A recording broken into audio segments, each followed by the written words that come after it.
बिस्मिल्लाहिर्रहमानिर्रहीम। अस्सलाम वालेकुम।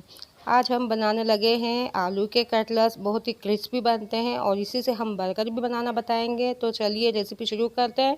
यहाँ हमने 3 अदद आलू लिए हैं, इन्हें धो के छील लिया है और इसे हमने कद्दूकश कर लेंगे। कद्दूकश करने के बाद हमने इसको 3 से 4 दफ़ा पानी में धोना है। तो जब तक धोना है जब तक इसका स्टार्च ख़त्म ना हो जाए। यहाँ हमने इनको मसल के 3 से 4 दफ़ा बहुत अच्छी तरह से धो लिया है और धोने के बाद हम इसके पानी को खुश्क करेंगे। पानी से निकाल के इसको हम अच्छी तरह से इसका पानी सारा निकाल देंगे और निचोड़ के हमने इसको फिर इस्तेमाल करना है। आप भी इसी तरह से अच्छी तरह से धोइएगा, इसका सारा स्टार्च निकाल देना है। बहुत ही मज़े के और बहुत ही क्रिस्पी बनते हैं ये। तो यहाँ हमने सारे आलूओं को पानी से निकाल के खुश्क कर लिया है और हमें कुछ मसाले चाहिए। यहाँ हरा धनिया बारीक कटा हुआ लिया है, 3 से 4 हरी मिर्च बारीक चॉप की, गरम मसाला हाफ़ टी स्पून, नमक हस्ब ज़रूरत, लाल मिर्चें हस्ब ज़रूरत और यहाँ है लहसुन का पाउडर, ये बहुत ज़रूरी है। यहाँ हमें चाहिए हाफ़ कप मैदा और हाफ़ कप कॉर्नफ्लोर। ये चिकन पाउडर है, अगर आप डालना चाहें तो डालें, नहीं डालना चाहते तो मत डालिए। तो यहाँ हमने आलूओं को लिया है बाउल में, इसमें पानी बिल्कुल भी नहीं है अभी, और सारे मसाले हम इसमें शामिल कर देंगे। आप मसाले अगर ज़्यादा खाना चाहें तो आप इसमें मसाले ज़्यादा भी डाल सकते हैं, मिर्चें तेज़ कर सकते हैं।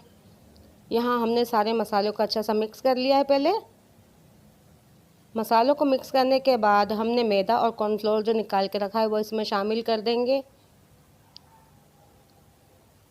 अभी हमने इसमें पानी शामिल नहीं किया है। पहले हमने मैदे और आलू के इस मिक्सर को अच्छी तरह से मिक्स कर लेंगे और इसमें हमने सिर्फ 2 से 3 टेबलस्पून पानी की ज़रूरत पड़ेगी, इससे ज़्यादा नहीं। और इसको हमने खूब अच्छे से मसल के इसके बैटर को तैयार कर लेना है। बहुत ज़्यादा इसको पतला नहीं करना है।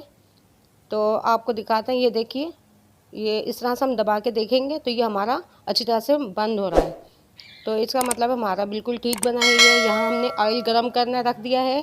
अब हम इसके टिक्के बनाना शुरू करेंगे। आपकी मर्ज़ी है, आप गोल बनाएं, छोटे बनाएं, बड़े बनाएं। तो ये हम टिक्के की शेप में बना रहे हैं इस तरह से। ये बहुत ही क्रंची और क्रिस्पी बनते हैं, आप बना के देखिएगा, बहुत मज़े के बनते हैं। और इसके अलावा मैं आपको एक इसकी टिप और बताऊँगी। अगर बहुत से घरों में गोश्त नहीं खाया जाता है, यानी कि वेजिटेरियन लोग हैं, वो भी ये बना सकते हैं। तो यहाँ पे हमने बना के डाल दिए हैं और इनको हमने हल्की आंच पे करके बनाने हैं ताकि अंदर तक अच्छी तरह पक जाए। ये बहुत ही क्रिस्पी बनेंगे, गोल्डन ब्राउन इनको हमने करना है, बहुत ज़्यादा तेज़ आंच पे नहीं बनाना। इसी तरह से हमने बना के निकाल लिया। आप देखिए, इनका कलर देखिए, बहुत ही क्रिस्पी बनते हैं ये। अचानक से कोई मेहमान आ जाए तो आप ये बनाइएगा। ये इस तरह से हमने एक साथ जो डाले हैं, अगर जुड़ जाते हैं तो कोई बात नहीं, या बहुत आसानी से अलग हो जाते हैं। यहाँ पे आप ये देखें, मैंने एक बड़ा सा पीस बनाया है, तो ये मैंने बर्गर साइज़ के हिसाब से बनाया है। तो मैं आपको बर्गर भी बताऊँगी इससे कैसे बनेगा। तो आप ये देखिए, यहाँ मैंने बर्गर को थोड़ा सा ना बन को तवे पे सेक लिया है, इस पर मेयोनीज़ लगाई है। आप जो भी सॉस बना के लगाना चाहें लगा सकते हैं, बर्गर सॉस बना के जो लगाते हैं वो भी लगा सकते हैं। इसके अलावा इसमें आपको सैलेड में जो भी पसंद है वो आप लगाएं, सलाद पत्ता लगाएं। यहाँ हमने पिकल लगाया है, खीरे का अचार जो हमारे पास हमने घर में बनाया था। अब इसके ऊपर हमने कटलेट्स रख दिया है और केचप डाल दी है, टमाटर रखे हैं, आपके पास जो भी है वो भी लगा सकते हैं आप। तो इस तरह से हम इसका बर्गर भी बना सकते हैं। ये बहुत ही मज़े का बनता है, आप खाएंगे तो आपको लगेगा आप चिकन का बना के खा रहे हैं। तो मुझे उम्मीद है ये रेसिपी आपको बहुत पसंद आएगी। बनाएं, एंजॉय करें, दुआओं में याद रखें। चैनल को सब्सक्राइब ज़रूर कर दें प्लीज़।